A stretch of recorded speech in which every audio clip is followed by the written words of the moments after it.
ఇదైతే కనుక పిరికి చర్య అనొచ్చు. ఎందుకంటే అక్కడ మత ఘర్షణలు కూడా క్రియేట్ చేయాలని చూశారు. ఇది వరకు బిఫోర్ కాంగ్రెస్ గవర్నమెంట్ ఉన్నప్పుడు, ఆఫ్టర్ బీజేపీ గవర్నమెంట్ వచ్చినప్పుడు డిఫరెన్స్ చూడండి. అక్కడ మన జాతీయ జెండా ఎగరేయాలన్నా కూడా చాలా భయపడే పరిస్థితి. ఇప్పుడు వచ్చేసరికి అక్కడ టూరిజం బాగా పెరిగింది. అక్కడ లోకల్ వాళ్ళు కూడా టెర్రరిజం మీద ఇంట్రెస్ట్ తగ్గిపోతుంది. దాని వలన ఏంటంటే వీళ్ళు మళ్ళీ ఒకసారి ఆ భూమిని తీసుకొచ్చి టెర్రరిస్ట్ అటాకులు చేసి ఆ అల్లకొల్లలో ఆర్టికల్ 370 తీసేసిన తర్వాత వాళ్ళ ప్రభావం అనేది తగ్గిపోయింది. దాన్ని మళ్ళీ రీక్రియేట్ చేసి ఒక రకమైన అల్లకొల్లను సృష్టించాలని ఇచ్చేస్తున్నాం. జరుగుతున్న అభివృద్ధిని ఓర్వలేపకనే ఉగ్రవాదుల దాడి అని చెప్పి కేంద్ర ప్రభుత్వం మాట్లాడుతుంది. ఎట్లా ఇది కరెక్టే. అది అక్కడ ఉన్న అభివృద్ధి చూసి వారవలేక అభివృద్ధిని మళ్ళీ వెనక్కి తీసుకెళ్లిపోయి మళ్ళీ టెర్రరిస్ట్ ని ఇంక్రీజ్ చేయాలని చెప్పి చూస్తుంది. అది గవర్నమెంట్ అయితే అది కరెక్టే. ఇదే సిచ్యువేషన్ ఏంటంటే ఆ బలూచిస్తాన్ ని కూడా మన పాక్ ఆక్రమిత కాశ్మీర్ ని కూడా పనిగా బ్యాక్ తీసేసుకుంటేనే బాగుంటుంది నా అభిప్రాయం. కొన్ని వాళ్ళ దగ్గర ఉన్న ఒప్పందాల విషయంలో కూడా నిలిపేస్తున్నట్టు నిన్న ప్రధాని సమక్షంలో మీటింగ్ కూడా జరిగింది. అది కరెక్టే. అది ఇప్పుడు ఇది వరకు రోజులు ఏంటంటే ఒక జంప్ మీద కొడితే ఇంకో జంప్ చూపించాలని అలా ఉంది. ఇప్పుడు ఆడు తిడుతున్న కొద్దీ మనం ఊరిని తిట్టించుకొని ఆడికి ఉపయోగపడాల్సిన అవసరం ఉంది. అవసరమైతే ఏమైనా మెడికల్ ఎమర్జెన్సీ కూడా ఆపేయాలని నేను కోరుకుంటా. వాడికి ₹1 కానీ ఏదైనా సరే ఆపేయాలని నేను కోరుకుంటా. పుల్వామా దాడి విషయంలో కూడా మన వాళ్ళు ఎప్పటి రియాక్ట్ కావడం జరిగింది. ఇప్పుడు కూడా దీనికి ప్రతి చర్య ఉండబోతుందా కేంద్ర ప్రభుత్వం? ఉంటది. కాకపోతే అది ఇమీడియట్ గా బయట పెట్టరు. ఇప్పుడున్న సిచ్యువేషన్ ఏంటంటే వాళ్ళు మనకి ఎట్లయితే ఇంటెలిజెన్స్ ఉందో పాకిస్తాన్కి ఇంటెలిజెన్స్ ఉంటుంది. మనం తీసుకునే ప్రతి చర్యల వల్ల వాళ్ళు ముందుగానే ప్రికాషన్స్ తీసుకునే ఛాన్స్ ఉంటుంది. దాన్ని దృష్టిలో పెట్టుకుని వాళ్ళు ఏంటంటే బయట ఎక్స్పోజ్ చేయరు. సర్జికల్ స్ట్రైక్ అయితే ఎలా జరిగిందో దానికన్నా ఇంకా ఎక్కువగా ఉంటుంది. అలాగే ప్రజల మద్దతు కూడా ఉంటుంది. అట్లా చనిపోయిన అందరిలో దాదాపు 30 మందిలో అందరినీ సోషల్ మీడియాలో చూస్తున్నట్టయితే అందరినీ కలిసి వేసిన విషయం, బాధిస్తున్న విషయం.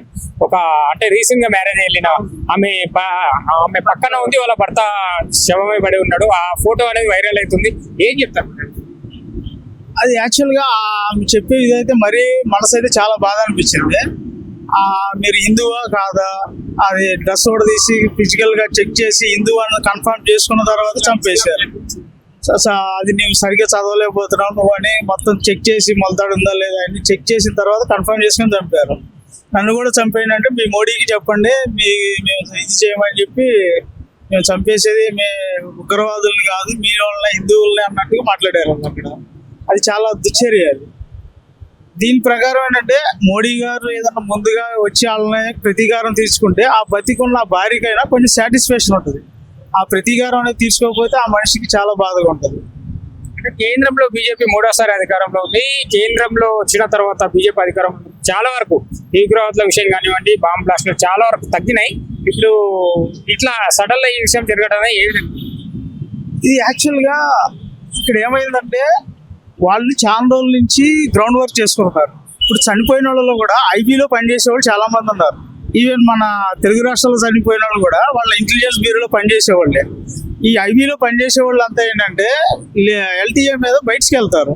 వాళ్ళ లాడ్జీలు, వాళ్ళ ట్రాన్స్పోర్టేషన్, వాళ్ళ ఎక్కడెక్కడ తిరిగారు అవన్నీ గ్యాదర్ చేసుకుని అరౌండ్ 50% దాకా ఐబీలో డ్యూటీ చేసేవాళ్ళు చనిపోయి ఉన్నారు.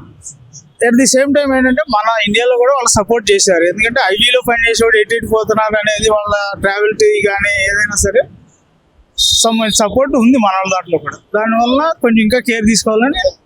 మనం ఇక్కడ ప్రాంతాల వారీగా, కులాల వారీగా మన దగ్గర విభేదాలు ఉంటాయి. అక్కడ పరిస్థితి చూస్తేనేమో నువ్వు ఏ మతం అని చెప్పి హిందువు అయితేనే చంపిన పరిస్థితి. ఏం నేర్చుకోలేదు దీని నుంచి? మనమంతా ఏకేం కావాల్సిన అవసరం ఉందంటారా? ఏం చెప్తారు? ఇక్కడ మెయిన్ మనం చూడాల్సింది ఏంటంటే వాళ్ళు ఒక రకంగా ఒక గుణపాఠం చెప్పి వెళ్ళాడు. ఇక్కడ మనం ఏంటంటే తమిళనాడు తీసుకుంటే హిందీ మేము యాక్సెప్ట్ చేయము, కర్ణాటక తీసుకుంటే మేము హిందీ యాక్సెప్ట్ చేయము, ఆంధ్ర తీసుకుంటే మనకి హిందీ ఇక్కడ ఏదైనా నడుస్తుంది.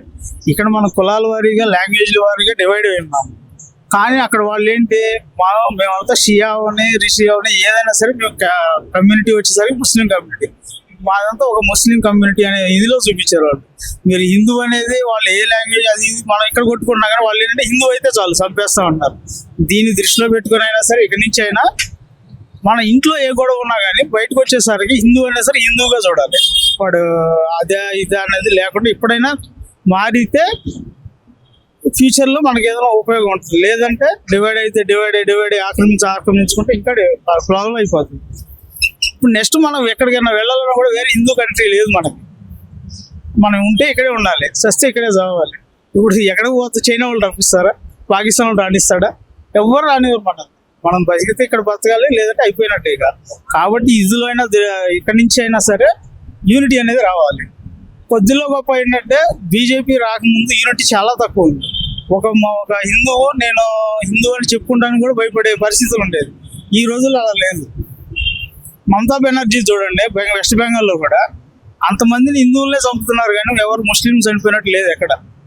అక్కడ కూడా ఎవరు మాట్లాడుతారా? యూనిటీ అనేది కొద్దిగా గొప్ప ఇప్పుడు ఉన్న యూనిటీని బట్టి కొద్దిగా గొప్ప అక్కడ డౌన్ అయ్యింది, కానీ అదే ఇదివరకు సిచ్యువేషన్ ఉంటే ఇంకా మరీ దారుణంగా ఉండేది బెంగాల్లో. కాబట్టి యూనిటీ అనేది ఇంకా పెంచుకోవాలి, ఇంకా బాగా ఉండాలి.